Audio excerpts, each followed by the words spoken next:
নিয়ে। আর এতে এমন সব প্রভাবশালী লোকের নাম জড়িয়ে আছে যা শুনলে আপনি চমকে উঠবেন। বিলিয়নিয়ার, রাষ্ট্রপ্রধান, এমনকি বড় বড় বিজ্ঞানীরাও।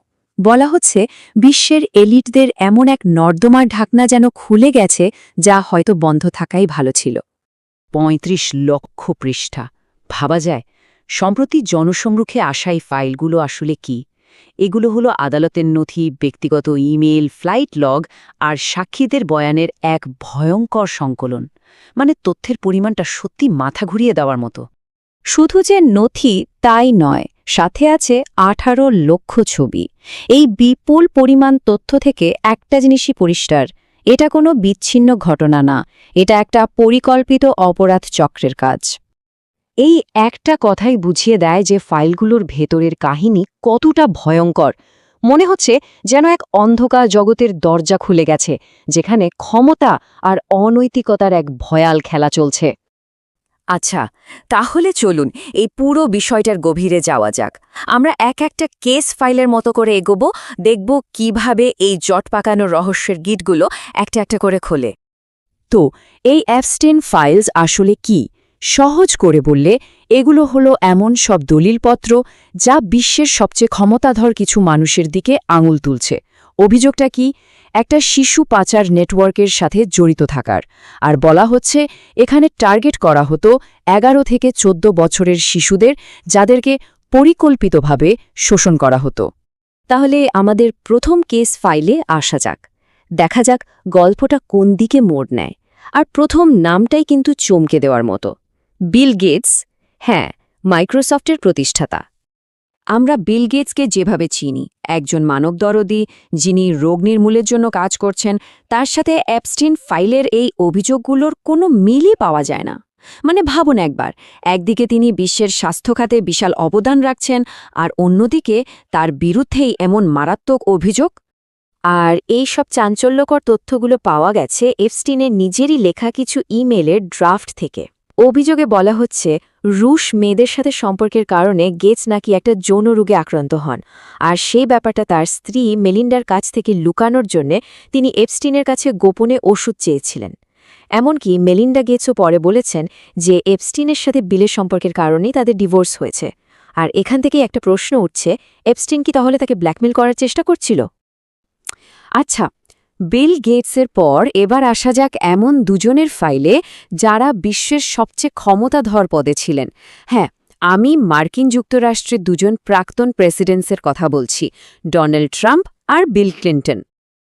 একদিকে তারা মুক্ত বিশ্বের নেতা, আমেরিকার প্রেসিডেন্ট, আর অন্যদিকে অভিযোগ তারা নাকি শোষণের এক গভীর জালে জড়িয়েছিলেন। দুটো বিষয় যেন আকাশ আর পাতাল। এটা যদি সত্যি হয়, তাহলে ক্ষমতার অপব্যবহারের এর চেয়ে বড় উদাহরণ আর কি হতে পারে? ট্রাম্পের ফাইলটা যদি দেখি, তাহলে বোঝা যায় এপস্টিনের সাথে তার সম্পর্কটা শুধু সামাজিক ছিল না, বেশ গভীর ছিল। ফাইলগুলোতে ট্রাম্পের ১৪টা ব্যক্তিগত ফোন নম্বর পাওয়া গেছে।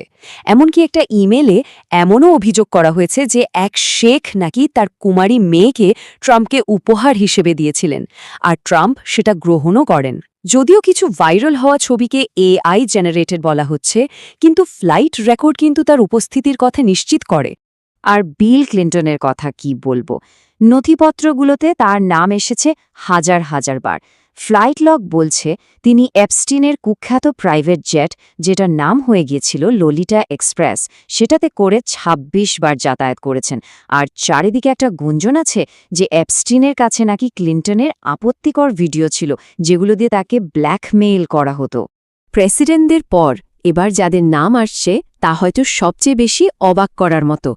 এমন সব মানুষ যাদেরকে আমরা তাদের অসাধারণ মেধার জন্য চিনি, সম্মান করি, স্টিফেন হকিং আর এলন মাস্ক। একদিকে তারা মহাবিশ্বের রহস্য খুঁজছেন, ভবিষ্যৎ গড়ছেন, আর অন্যদিকে তাদের বিরুদ্ধেই অভিযোগ তারা নাকি এক অনৈতিক ব্ল্যাক হোলের অংশীদার ছিলেন। এই বৈপরীত্যটাই আসলে বিশ্বাসকে একদম নাড়িয়ে দেয়। স্টিফেন হকিংয়ের কথাই ধরুন, সাক্ষীরা বলছে তিনি এপস্টেইনের লিটল সেন্ট জেমস দ্বীপে গিয়েছিলেন, আর অভিযোগটা আরও গুরুত্বপূর্ণ, তিনি নাকি সেখানে অপ্রাপ্তবয়স্ক নগ্ন শিশুদের নাচ দেখতে পছন্দ করতেন। একটা প্রশ্ন উঠছে, এপস্টেইন কি হকিংয়ের মতো একজন ইন্টেলেকচুয়াল জায়ান্টকে ব্যবহার করে তার এই দ্বীপকে একটা বুদ্ধিবৃত্তিক বৈধতা দেওয়ার চেষ্টা করছিল, মানে একটা কভার হিসেবে ব্যবহার করছিল?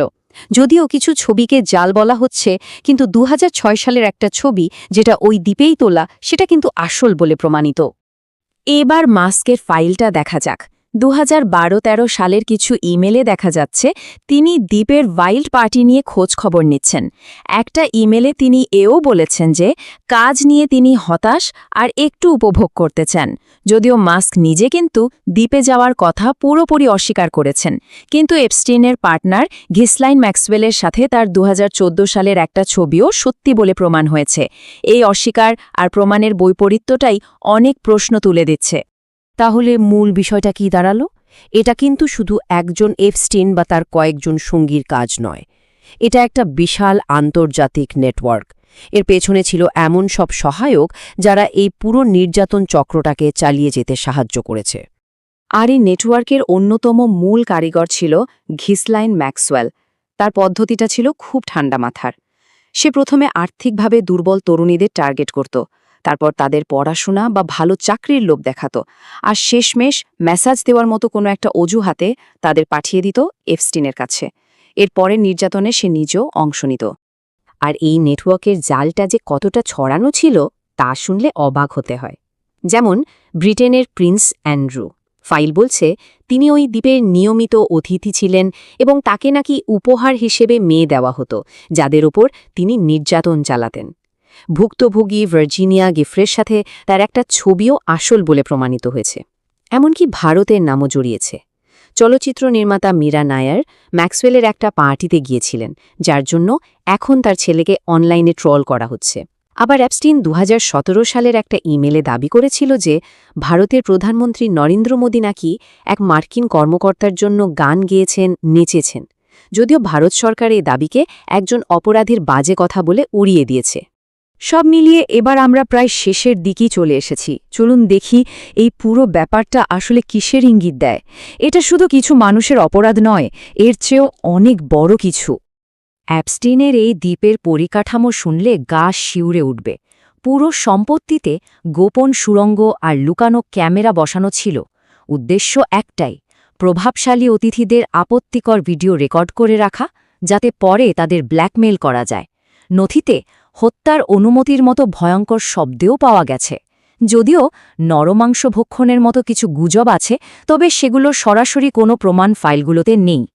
এখানেই সবচেয়ে বড় প্রশ্নটা চলে আসে, যদি এত ক্ষমতাধর আর ধনী ব্যক্তিরাই এই কেলেঙ্কারির সাথে জড়িত থাকে, তাহলে কি আদৌ সত্যিকারের ন্যায়বিচার সম্ভব? হ্যাঁ, সত্যটা বেরিয়ে আসছে, কিন্তু অনেক বড় বড় নাম কিন্তু এখনও ধরাছোঁয়ার বাইরে। এটা কি আমাদের বিচার ব্যবস্থার দিকেই একটা বড় প্রশ্ন ছুড়ে দেয় না? আসলে এটা শুধু কিছু নামের তালিকা নয়, এটা হলো সাধারণ মানুষের বিশ্বাসের অপমৃত্যু। যে নেতাদের ওপর আমরা ভরসা করি, তাদের ওপর থেকে বিশ্বাসটাই যেন খুন হয়ে গেছে। এটা একটা সিস্টেমের ব্যর্থতা, যেখানে ক্ষমতা আর টাকা দিয়ে সবকিছু চাপা দিয়ে দেওয়া যায়। শেষ করার আগে একটা প্রশ্ন রেখে যেতে চাই।